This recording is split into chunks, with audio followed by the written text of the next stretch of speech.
ఈరోజు మీ అందరి ముందుకు ఈ దేశ రాజధానిలో మీ అందరి ముందుకు కూడా మేము రావడానికి గల కారణం డాక్టర్ బిఆర్ అంబేద్కర్ గారి మీద దాడి జరిగింది.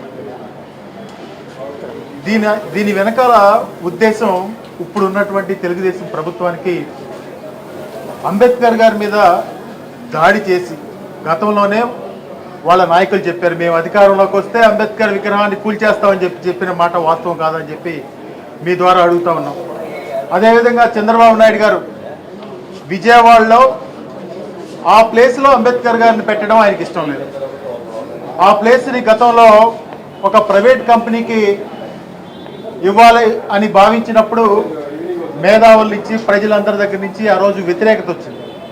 అప్పుడు వెనక్కి తీసుకుని మళ్ళీ ఒక దుగ్ధతో ఈరోజు మళ్ళా పూర్తిగా ఆ ప్రదేశం నుంచి అంబేద్కర్ గారి విగ్రహాన్ని తొలగించాలి అనే ఒక ఆలోచన ఈ దాడుల వెనకాల ఉన్నదని చెప్పి ఈ సందర్భంగా మనం చేస్తూ కనీసం రాష్ట్ర ప్రభుత్వం ఒక ఎఫ్ఐఆర్ కూడా నమోదు చేయలేదు.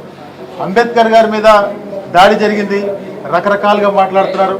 ఎవరో వచ్చి దుండగలు దాడి జరిపారంటారు, ఎవరో ఒకడు వచ్చి జగన్మోహన్ రెడ్డి గారి పేరు పెద్దగా ఉందని చెప్పి దాడి జరిపారంటారు. జగన్మోహన్ రెడ్డి గారి పేరు ఆ రోజు ముఖ్యమంత్రిగా ఆయనే ఆ విగ్రహాన్ని పెట్టింది.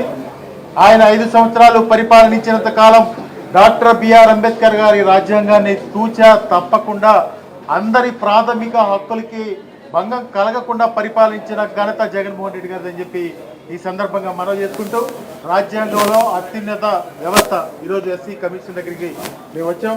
వాళ్ళు సావధానంగా మేము చెప్పిన సమస్యనంతా కూడా ఆలకించారు. తప్పకుండా కూడా ఆ రాష్ట్ర ప్రభుత్వం నుంచి ఆ నివేదిక తెప్పించుకుని తగిన న్యాయం జరిగేటట్టు చేస్తానని చెప్పారు.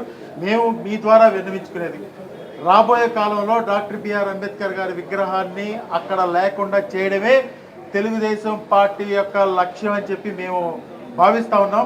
తప్పకుండా కూడా మేము ఈ వ్యవస్థలో ఎస్సీ కమిషన్ ద్వారా మేము ఫైట్ చేస్తూ ఉన్నాం. రాబోయే కాలంలో అంబేద్కర్ విగ్రహాన్ని కాపాడవలసిందిగా మీ అందరి ద్వారా మనం చేస్తాం.